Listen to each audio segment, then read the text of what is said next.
Well, joining us to discuss more about how traditional department stores are standing up against their online counterparts is Britt Beemer, Chairman and CEO of America's Research Group. Welcome to the show.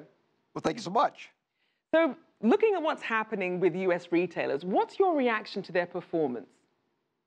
Well, I think it's the information you just gave is very interesting because keep in mind, some of those numbers that you just read, those were negative numbers off of negative numbers last year. So, the department stores have struggled, but keep in mind it's been driven a lot by the fact that they have a very poor location strategy. Think about the fact that 10 years ago, 12 years ago, 38% of consumers shopped a mall almost every month. Today it's 23%.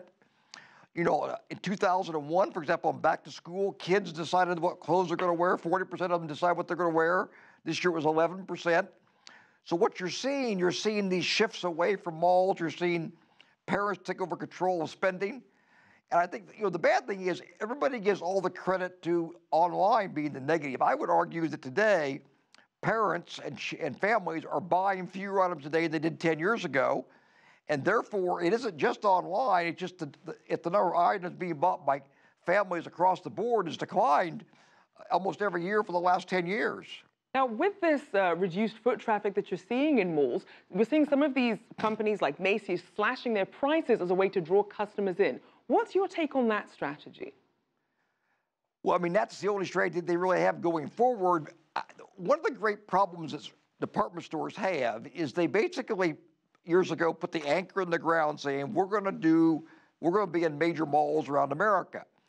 And the problem is that's not a good strategy today when you look at the number of people no longer shopping at malls. 51% of families tell us that going to a mall is either a waste of time or too difficult for them or not convenient. I mean, that just tells you how bad it is. 10 years ago, that may have been 20% of people feeling that way. But I think when you look at cutting prices and that's what they're doing is fine, but here's their challenge. If you look at retail today, our numbers suggest that a retailer cannot afford to have more than about 10, 15% of their stores underperforming for them to make any money. With the exception of Walmart, every retailer in the country has more than 10% of their stores underperforming. So everybody in the retail category is in trouble in the sense because the underperforming stores are dragging down the overperforming stores. Lastly, Simon Property is a big player and owns the malls. For years, they pressured stores to open up a store here if they wanted to be in the new hot mall. Well, the problem is now, over here, that was a bad mall is terrible, and now the great mall may only be good. So there's a lot of pressure to get out. That's why you see Macy's cutting back store locations with everybody else, whether it's JCPenney's or Sears or whoever, you're just seeing a decline in those kind of shopping levels. So we've talked about some of those who really aren't addressing the issue so well. Who are some of the companies that are really getting it, who are understanding the consumer's needs?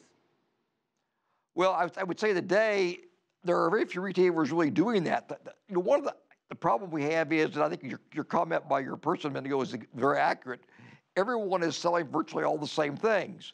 Ironically, 2 years ago, the dollar stores were growing, but they've even plateaued out. I mean, they were growing, comp store sales maybe 10, 12, 15% a year. And like our numbers say last quarter, they were up 2.5% in comp store sales. I mean, Walmart is still doing the best by far because they simply have more shoppers in their stores every day.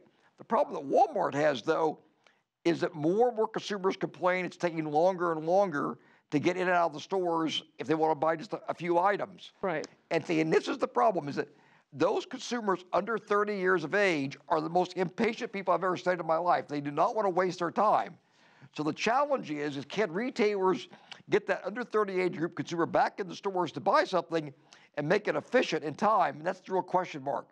And I think that's what I see to be one of the opportunities out there.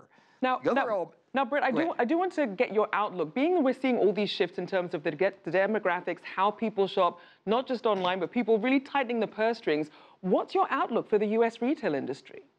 Well, I said in the beginning of the year, I thought retail sales would be down 2-3%, maybe 4% in unit purchases, maybe down 1% in dollars.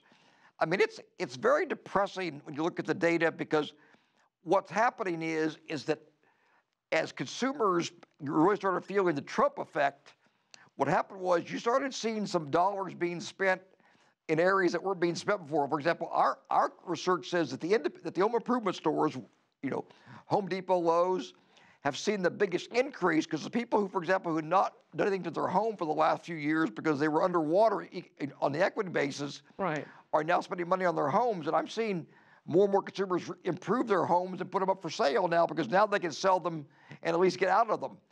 So you see those retailers doing really well now. But when you look at apparel, I mean, think about the fact that 10 years ago, when women would see spring apparel, 41% of women said they would buy spring apparel at 20% off. Today, over 50% of women said they wouldn't buy spring apparel until it was 50% off. So all the discounts across the board have eaten away all the profit margins in the profitable centers for retailers on the apparel side. And there's certainly something that retailers are going to have to contend with. We'll have to leave it there, unfortunately. Britt Beemer, Chairman and CEO of America's Research Group.